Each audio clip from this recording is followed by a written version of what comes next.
Hi, everyone, and welcome back to Thriving in the City, a channel where we share our experiences as career professionals navigating working in the city, wherever that is. And today I'm in Boston.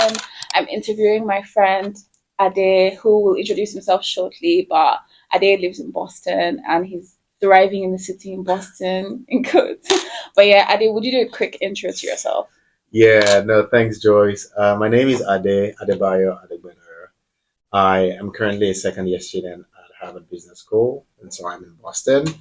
Before coming to HBS, I was doing growth equity at LifeShark. I was based out of London. And before then, I did investment banking with Joyce.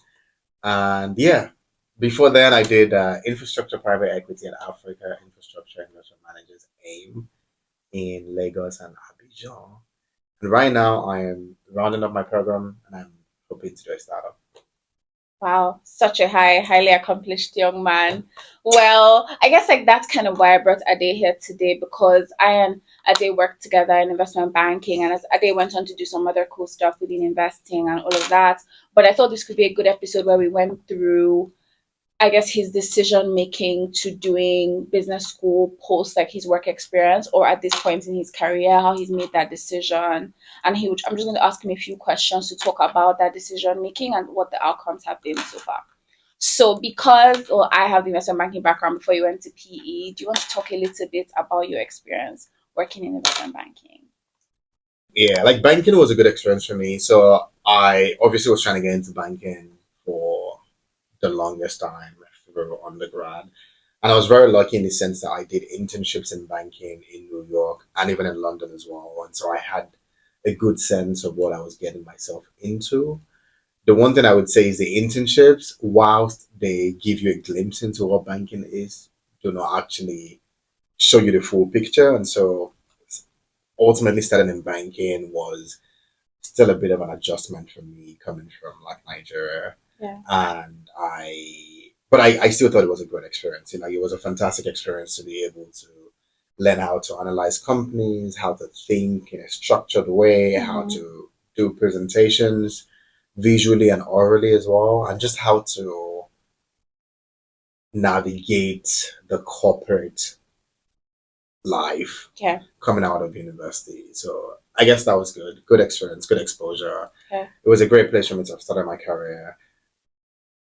In retrospect, it's probably other places I could have done the same, but Mm-hmm. I thought banking was a good launch pad. Okay, that doesn't sound good. You can't just say Banky was good. Like, so what were the on the other hand? You can say good, but like what on the other hand? Yeah. I mean, banking is just a very difficult or challenging place as well. It can be Mm-hmm. it can be a very difficult and challenging place. Mm-hmm. For me, one of the things that I did not appreciate as much, and I know this is storied in the press, a lot of people talk about it, but the hours are actually quite intense. And there was also just a lot of anxiety and a lot of, I guess, just mental pressure as well. Yeah. And so I did not think I had, looking back, the right kind of mentorship and the right kind of support that potentially could have made a difference for me. Mm-hmm. And that was a bit challenging. Okay. But, you know, I would say, yeah, so like banking is very intense from like a work perspective. There's a lot of Mm-hmm. anxiety. Obviously, there was also just like a reorganization in the world, or there was, I suppose, an underlying shift going on in the industry at the time I was there. Okay. There were news of layoff all over the press on a weekly basis, and I Mm-hmm. think layering that onto the inner pressures of the job Yeah. and the anxiety that came with it made it a bit of an interesting place to be, at least for me at the time. But Okay. that said, it was still an incredible place to learn. I felt like I went into banking tabula rasa, not knowing so much, and I came out of banking a lot more refined. So what? When did you decide that you're going to move out of banking to doing private equity? Uh, it's a good question. Generally, people who get into banking follow a plethora of paths. One of the paths is do banking for 2 years or 3 years and move into private equity. Mm-hmm. Some people will do that and move into like VC, others will go into industry, some will go into tech. And so for me, I figured out very quickly that I wasn't going to last long in banking, just personally. And I also wasn't very sure I wanted to move into private equity or even tech, because again, I wasn't sure what roles within tech were accessible to me with my banking background. I feel like a lot of people talk about how, oh, with banking you can do anything, until you actually start recruiting and you realize that like your skill set is pretty narrow and there's only a finite number of things that you can do. Yeah. And so for me, there was a bit of that existential figuring out to do What to do next? in my second year. And I began to think about what I wanted to do next. I knew I didn't want to go into private equity. I knew that I didn't want to necessarily do VC. I was happy to take on an operational role or an operational role at a startup, but it was not easy getting a role, especially with the demands of my banking job that I also had to keep whilst recruiting and exploring opportunities. I ultimately decided to do growth equity because I thought it sat in between very intense buyout and very, in my view, not as intense VC, and it was a good place for me to apply my skill set to. And within that, I was also looking to get some exposure to Africa, which is where I want to move to next. So at least at the time, I was trying to go back home, and I wanted to find a role in Africa that was in growth equity with a group of people that I would ideally love working with, and where I thought there would be a path for me to grow, take responsibility, and do very interesting work. And I started thinking a lot about this in my second year in banking, not because I wanted to do 2 years and out, but just because I was kind of done at the time with banking and I wanted to do something else. Yeah, even though I would actually recommend that people think about it early. Like in hindsight, wouldn't you say that people should always think about like what they want to do post banking, or really any of those type of jobs that move very quickly, you know? So it's good that you're thinking about it in your second year. Yeah, I mean, I do not disagree. I think that I went into banking naively thinking I was going to spend time in banking, and I also think I was in a frame of mind where I wanted to just channel my focus towards my work and not think about anything else, and I really wanted to be present in my role, which I think I did. But I also think that it would have been very helpful if I had mapped out my plans a lot early on, or potentially before getting into banking.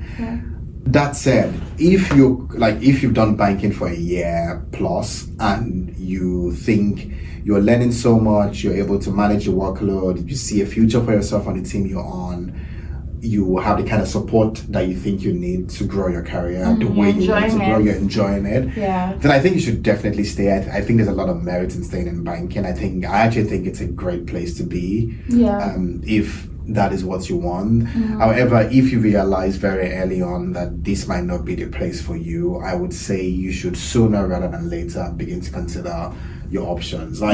Just get a universe of options on what you want to do, and at least start having conversations with recruiters. For me, it was so bad that I wasn't even reading like recruiter emails. I wasn't opening I wasn't returning LinkedIn messages. Yeah, I was doing that too. Yeah, and I kind of feel like I lost so much opportunity just by. Can you just like quickly touch on your experience doing growth equity versus banking? Yeah, I think the biggest difference in my experience in growth equity and banking was banking. I was in an industry coverage group where I was mostly covering fintech, financial institutions across Europe, Middle East, and Africa.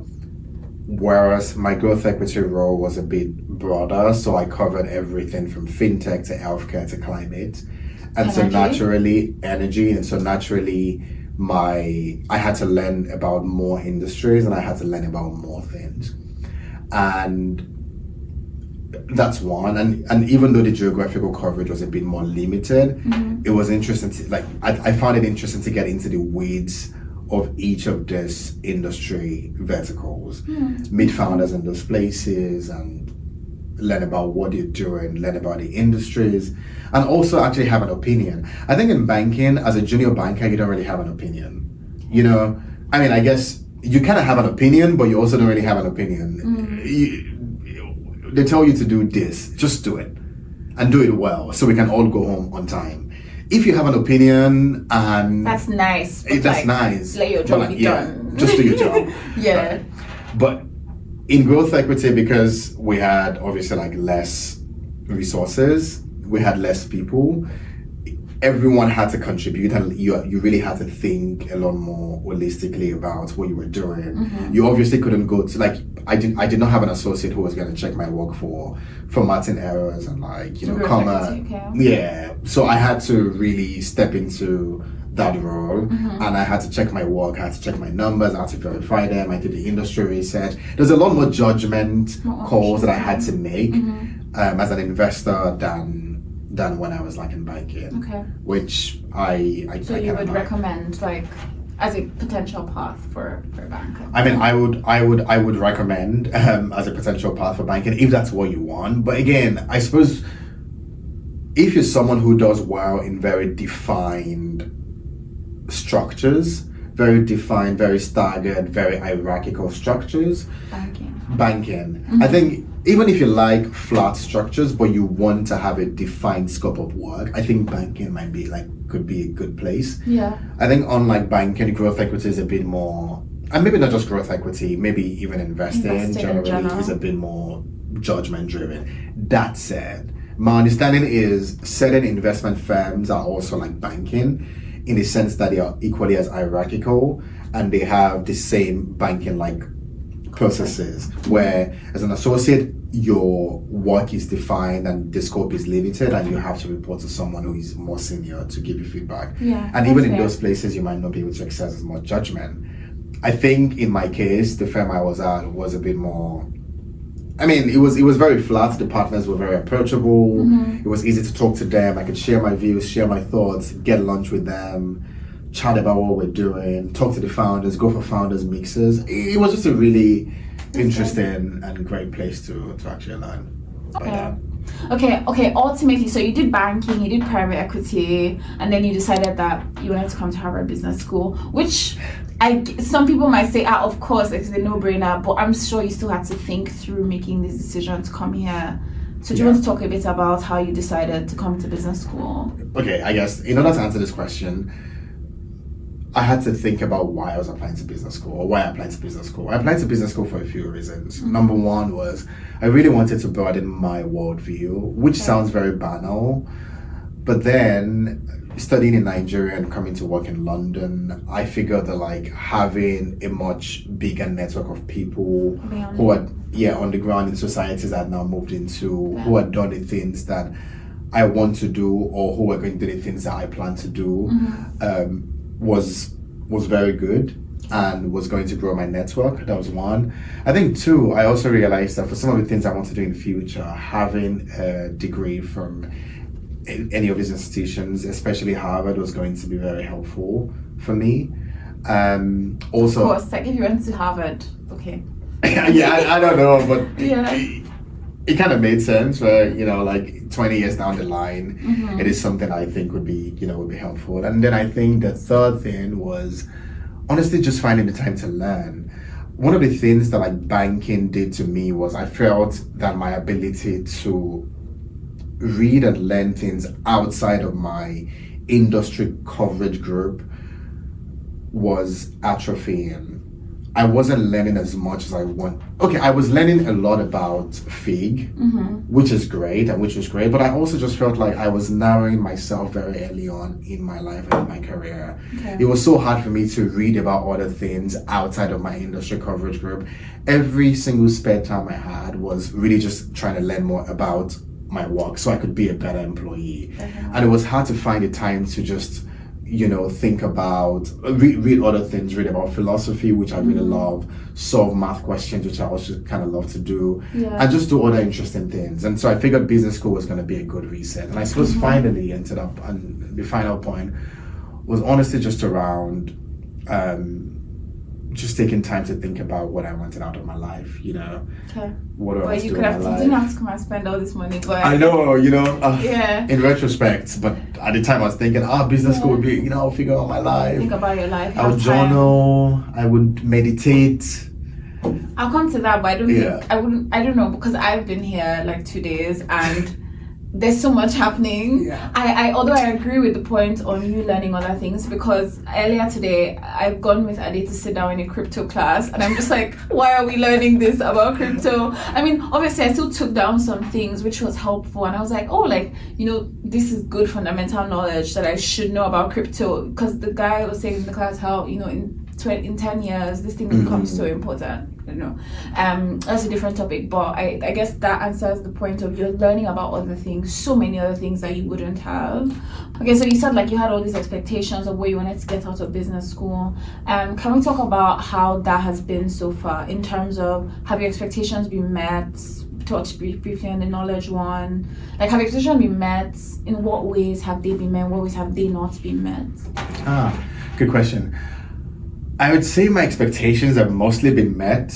Good. Which, I don't know. I think the thing with expectations is they keep increasing as time goes on, which... Okay.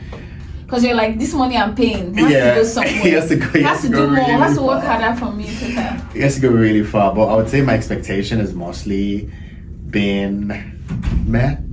Okay. Ish. Like, so which ones? Okay, the knowledge one. I think the knowledge one is a big one. Mm-hmm. Like, actually, taking a step back, the people I've met in business school have honestly been very incredible people. I have met people from all over the world, which I have come to really appreciate. Mm-hmm. So your first year at HBS, you are in a section with like 90 people, and you spend the entire year with them. You take all classes with them. Mm-hmm. So you actually get to understand people, hear them talk, get a sense of their viewpoints. You know what some people are going to say when a certain topic comes up. Some people, you actually don't know what they're going to say, which is so interesting to see. Okay. And I found the section experience to be really nice.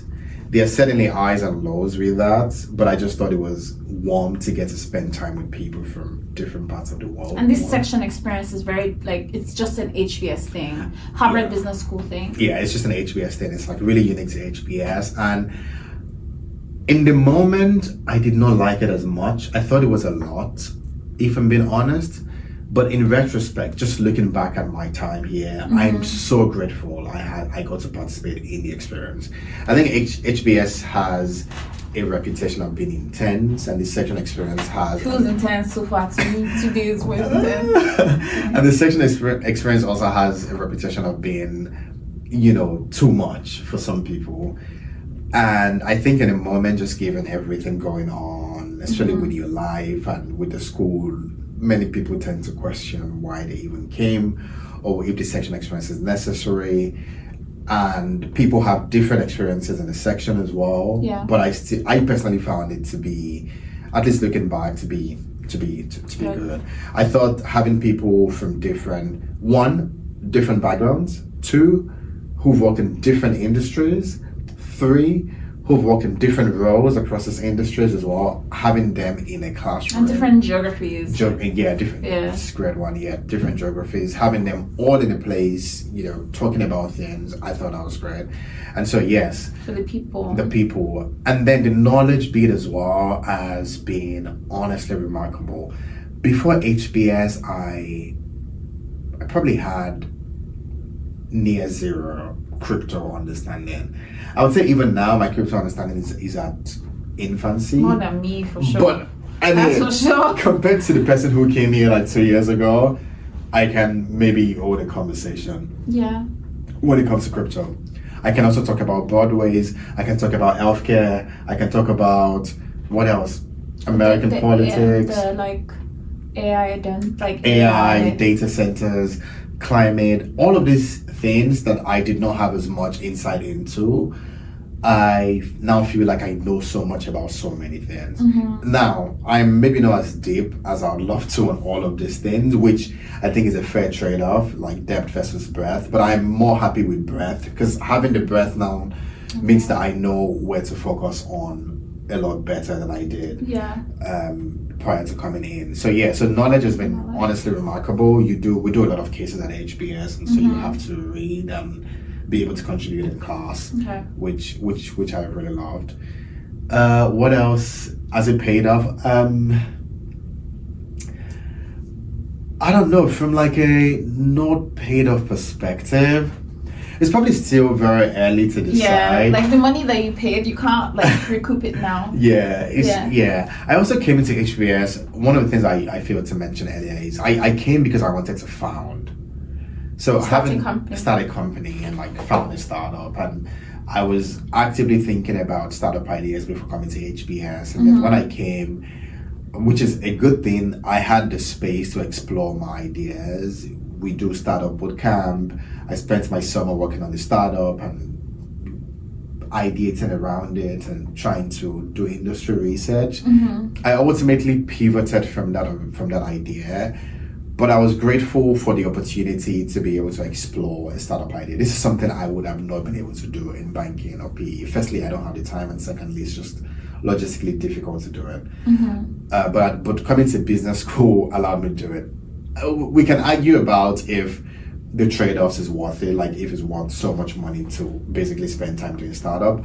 But I think having a good downside scenario, or like a good cushion in the event that startup doesn't work, was a good reason to cushion in terms of if your startup doesn't work. I'm an HBS graduate. Is that it? Like and so therefore I'm good. Like someone's gonna hire me. Is that? That's one. Okay. I think two is also you can also recruit for a job. If you quit your job to work on a startup that doesn't work, then you have like a 2-year unemployment gap on your resume. Okay. That might just not be easy to communicate to certain employers. Conversely, if you come to business school, you still have the same 2-year unemployment gap, okay. but you've also spent that time working on a startup. That and makes you can sense. always do things. So at least for me, that's how I thought about it. Interesting. Yeah. I feel like I feel like there should be a pushback on that, but I don't really know what the pushback is. I suppose the pushback would be that like employers will probably still like you don't have to pay so much money to come to business school. You don't have to spend 2 years trying to validate an idea. You can work in a very low effort job and be building it. I guess on the side. Fair. Yeah, but good luck like leaving banking or PE to a low effort job to do a startup that doesn't work and then getting back into one of those industries. Right? That part. Okay, fair. Okay, least valuable. Like, what's been least like? Because everything sounds great. I mean, is the money the worst part of this whole experience? Like, what's been the least valuable part of coming to business school?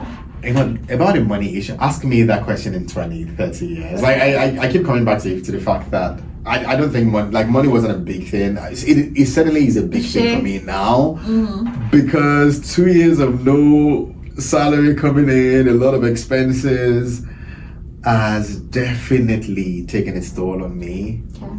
Remarkably. That said, I forget who said. I think it was Blessed who told me this. Blessed SEO, who told me that don't make long-term decisions with a short-term viewpoint. And I think that honestly that just reaffirmed my thinking. And so like when it comes to money, yes, things are like so incredibly bad. However, I know in a few years time they will be a lot better, so why stress about it? But I think the not so good part of HBS or business or business school, or not HBS or business school, I would say sometimes it gets very isolating. It feels like everyone here is high achieving, very driven, very intense, and if you're not very careful and you compare yourself to others, you run the risk of just feeling significant imposter syndrome, asking yourself why you made the decision to come, and feeling like you're not keeping up. I certainly have felt that way at some point, and on some days I do feel that way as well, where I'm like, I haven't achieved anything that I came to business school to do. My company hasn't taken off. I haven't validated this problem. I'm doing this. I'm doing Y. Nothing has converged where I expect them to converge. And it feels like other people are making as much progress. Like they are making such a good use of the MBA experience. They are either building their companies, they're doing other things, and I am just in my room writing code or debugging some annoying thing or trying to get a customer call through. I think that element definitely feels not so good, especially when I have to go to class whilst doing all these things, or like I have some an assignment that counts towards my grades. in times like that, I often feel like I would be better off just not being in business school. So I have 100% of my time to focus on my startup or focus on what I'm working on. What else? You can say something. I was going to say, like, but if you weren't in business school, you might not even be doing this startup. But like, yeah, like, because it's coming with resources, it's coming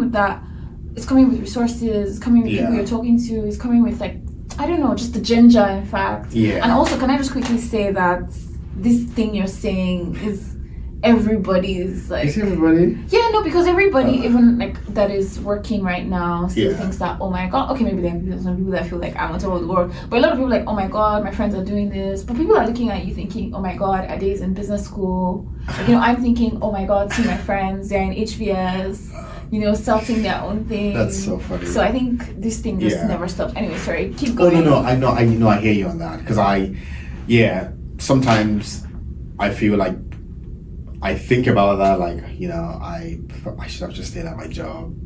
I know banking sucked, but I was earning decent money.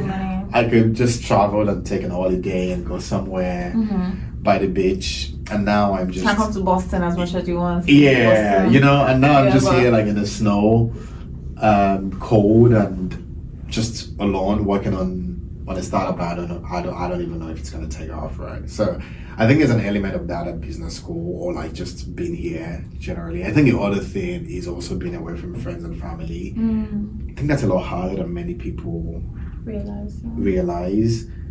I had such a great community in London. I had my friends, I had my siblings, I had family, I had everyone. And just being here in Boston alone, without all these people around me, has just been another layer of difficulty, especially at a time where a lot of like the political tides have changed or have moved significantly, and so you can't even leave the country as freely as you want because you don't want to get held up on immigration or you don't want something to go wrong. And so even though I'm here, like I'm fine, I'm here legally and stuff, just seeing the things in the news makes it really hard to even want to leave. And I think that makes it that's been another layer of like business school difficulty.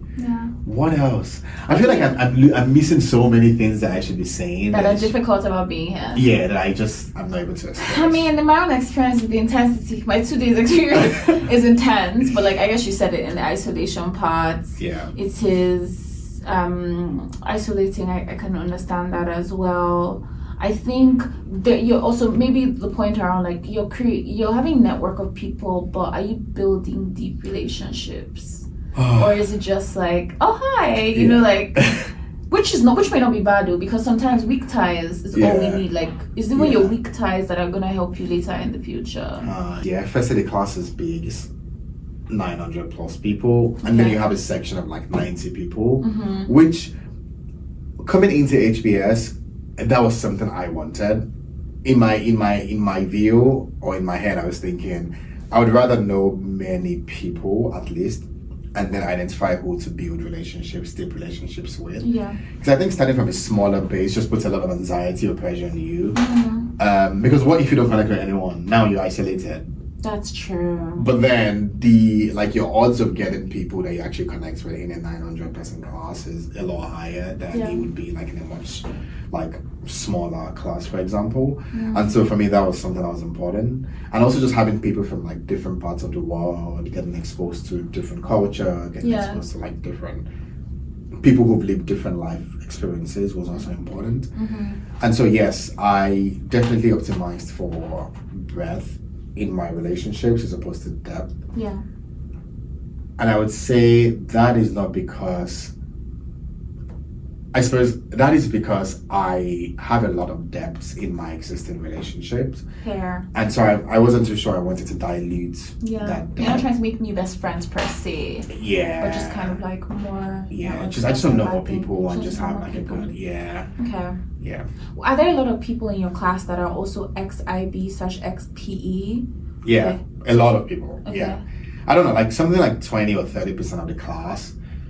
What's the largest X? Like, is it like, what's the large proportion of, is it consulting people? I feel like it's consulting. It's probably consultant, yeah. I just consultants are just like a dime a dozen. Yeah, everywhere in business school. But like lots of other people as well doing other stuff, like healthcare people. Yeah, there's a lot of healthcare. I think the thing with consultants and bankers is many people here started their careers in consulting or banking. Now, maybe that's not what they were doing right before they came to business school, because many people started their careers there and then pivoted into other things. So many people either went to like consulting or banking or software engineering is another big one. Really? Yes. Okay. And then they pivot from, say, banking to startup or to PE or to VC. The consultants also follow the same, consultant to PE, VC or startup. And then a lot of the software engineers would generally pivot from software engineering to PM.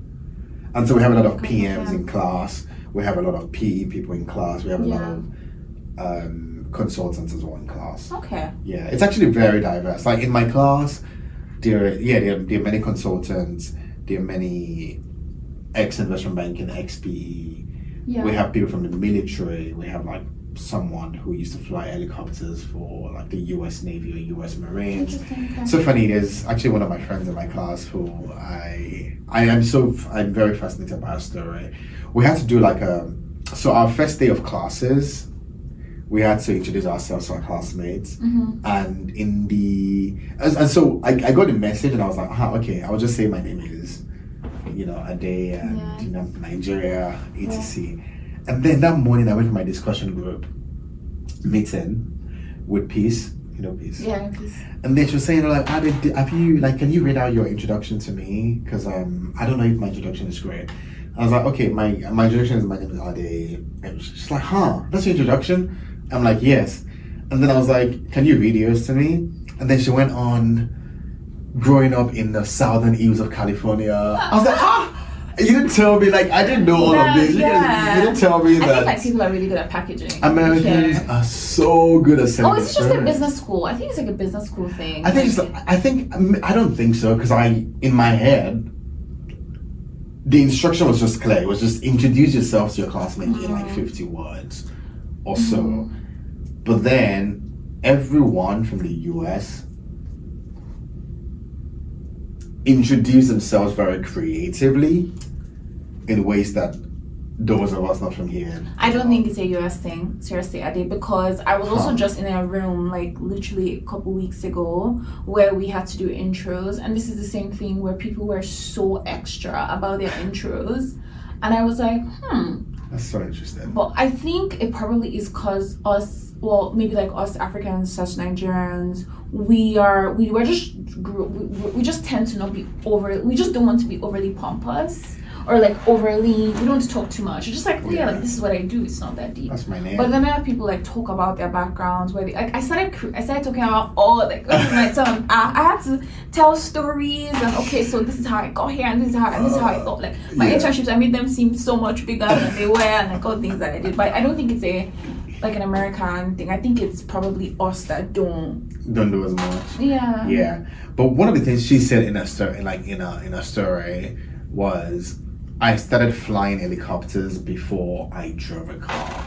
Oh. I know. And I was like, now who are you? Okay. And I had so many more fascinating, which is why I can almost recant. Is that a word? I can almost recant everything everyone said in class that day. Because they were so interesting. They were so interesting.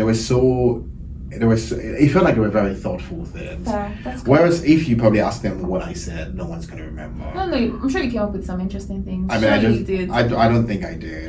Because it was too late to start thinking about what to actually put together. You literally climbed Kilimanjaro. Okay, but I'm not going to put that in my introduction. Oh my god, you should. Okay, because of my love for... Okay. So, let's go to just like try and round up. But like, if why do you think you got in? Because you've done so many cool things. Like you worked in all the things you did before banking, but then you worked in banking, and then you got this growth equity job, and then you got into Harvard Business School, which like a lot of people don't get into. What do you think is about you? That like, what do you think you did basically that helped you get this HBS offer, and that you would advise other people to make sure that they do to get in? Okay, that's a good and loaded question that I don't know if I can answer Oh, because I don't know why. I don't know. Please, this is the chance where you tell your own story in a very creative. Tell us, like, what are the things about you? Like, how do you position yourself? Was it your test score that was very good? Because you usually have to write a test to apply. Was it I don't know, stories you told? Maybe you're lying now. You actually wrote a really cool story. Was it the experience? Like, what helped you get into Harvard Business School? I don't know. Like, okay, the truth is, I don't know. I thought I put forward like a competitive application. I try to put forward a great application that I was proud of. But that said, I know many people put forward great applications every year. Okay.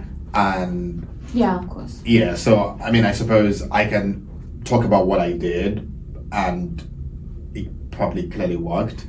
So test scores was one of the things I focused on. I know you had a fantastic test score. I mean, yeah, like top, like 99th percentile. I don't know if it was okay. I don't know about the test scores one, but yes, if you're applying to business schools, I would say check what the school median scores are. They usually publish that and like get close to the median scores. If you're still an undergrad, try to get a good GPA, of course. I think it helps as well. That's another thing. What else? And then, of course, like resumes are also important. Many business schools usually have a resume template for the schools. Mm-hmm. So there's a way you present your business school resume that differs from the way you present your actual like job application resume. Mm-hmm. So I had to check what like Harvard's resume template was for business school applications and try to replicate that. For example, in your traditional job application resume in banking, for example, you probably just put the deals you worked on and the metrics. But in business school, you have to quantify those things. Like I worked on XYZ M&A as one of 3 people who executed this transaction, leading to XYZ thing. Whereas if you're applying to like a PE job, you just put like worked on this like you just put relevant transaction experience, this and this. Mm-hmm. And then at the interview you then talk about what you've done. But in this case you actually have to put everything in that 1-page resume. Yeah. So that was one thing. What else? And then essays. And so the way I approached my application was more every part of my application was a story and the essay was supposed to be a place to tie them together. And so in my view, you can see that, I went to university, had a good grade. I wrote this, I wrote my tests, I wrote these standardized tests. I have these recommendations. I do these extracurricular activities that all seem very disjointed in some way. But here is a story that ties them together. Like, here is the reason why I do this extracurricular activity. Mm-hmm. Here is why this is so important to me. And here is why I also do the work that I do. Mm-hmm. Obviously, in some cases, like if you're doing banking, there's no social impact thing you can tie to like your work in banking, right? There's no, I'm trying to save the world and so I'm working in banking. Like, that's the most pretentious thing ever. But then, at the end, I suppose, all those you had to scale to get to that point. Fair. Are there aspiration? Like, was that a very aspirational thing for you that you worked very hard to get to? There's just like a lot of ways in which you can actually tie them together. I think what I have found many people do is you have your resume that talks about something you've done, and maybe you're also like in the application there is a place to put like your work experience and all of those things. You have that as well, and then people try to still craft their essays around those same things. Interesting. Okay. Which I think just leaves valuable. Like there's so much valuable real estate where you can talk about other things that actually shows a much clearer picture of who you are. And so I think that's the approach that I took, trying to create like an holistic story about my person. I think it's another important thing. Like find recommenders that actually can talk and write about you. One of my recommenders was someone I worked with, and it's someone I really respect, someone who's done great work. And I was very clear to him very early, and I was like, look, I am trying to apply to business school. Here's what I'm trying to do. and I really respect you. And I don't think there's any other person who can write me a recommendation other than you. Okay. And here are all the things I have done. Here are all the things that I would want you to highlight. And what do you think about it? And the good thing was, he had also written like my reviews at work, so he actually had data points that he could use. And so I would also recommend like finding someone, and they don't have to be super senior, like someone who just actually knows you and who knows your work and who can speak to your work for you. That's good. That's good. Okay, so the recommenders, the resume, interesting. Do you want to also say, like, was there anything as well, just in terms of the fact that you did banking and then you went to PE? Do you think like having a different experiences, or maybe the number of years you had, also contributed, or? I think so. Like, I don't think going to PE necessarily helped me, because in my Okay. application I didn't even have my PE job on the Okay, application. fair. It was just my banking job that was on my application. Mm-hmm. Anyways, but I definitely think that having like showing promotion definitely helps. Like, if you are say in banking and you want to apply, you probably want to get promoted to associate first and then you apply. Because if you're doing it before you get a promotion, it might just not be as strong, and That's they true, might be yeah. a bit reluctant. Okay. So I think having a record of like going the next step usually helps. Okay. At least like at that junior level in banking. I think the more senior you go, it's a bit more like, it can be a bit more different. Yeah. But I can only speak to my experience around like how I navigated that. What else? I also think that like taking time out to actually plan it, which is also really hard in banking, is important. You have to take some time out and really just like spend time on it. It's not something you can do in addition. It is something you can do, but you have to also just take time. Otherwise, I don't know. I wonder how you guys do it anyway. I don't know. Yeah. Okay, and overall, would you recommend, so far with this your HBS experience, would you recommend someone, okay, if you had to see a day of 2 years ago, would you say absolutely go for it? Wait, firstly, I'm going to say, ask me this question again in 20, 30 Oh my years. gosh. Okay, fair. But if Okay, you want to can I response ask you right now? now, I don't know. I guess I would still do it, to be fair. I just would do it because, again, I'm kind of young. I have like a long career ahead of me. I don't have kids or anything. I'm not beholden as much to anybody. So why not do it? Mm-hmm. I also like to learn. I actually really love to learn. I've been doing research here at HBS.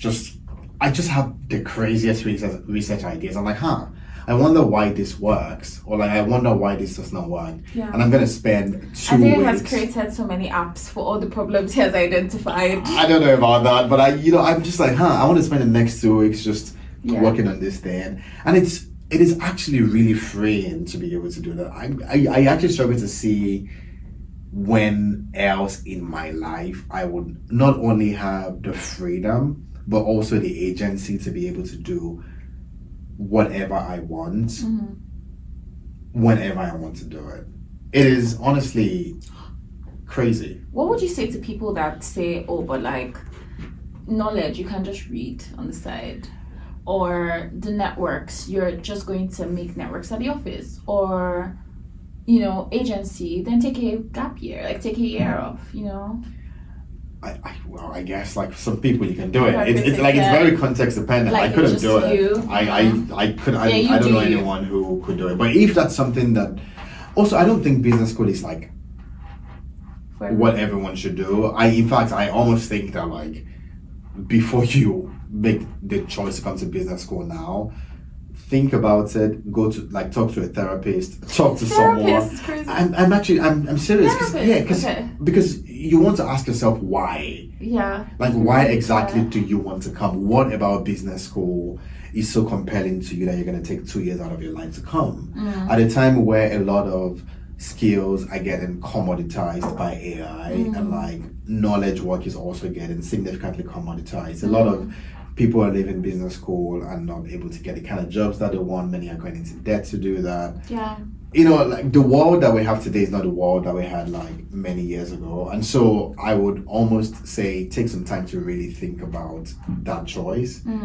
I thought about it and I ultimately decided to come. And regardless of what happens, I would live with the consequences of my Yeah. actions. Mm-hmm. But if you're someone who require a lot of conviction, a lot of you need someone to push you and let you know. I don't think this is the necessarily the right step. I think if you can take a gap year from work, you can do whatever it is. But like just think about it very well. Be very thoughtful about it. And it's like I not send you. Hey, please Like, before you do say what you it want to is do. that Ade boy that said I should not apply to business school. So thank you so much, Ade, for answering all these questions. Thank you so much for coming on. I trust that this is useful to someone because like people are always asking this question every day. Should I go to business school? Should I not go to business school? Just so you know, we recorded this very late at night because these business school people, it's so hard to catch them like for a minute. So Joyce was so persistent. So persistent and jet lagged, but anyways but yeah, thank you so much. If you have more questions, feel free to leave them below. If you have comments, if you want us to do like further questioning for Ade, he'll be very happy to do when he visits me in London. Okay, bye and see you in the next one. Cheers. Bye.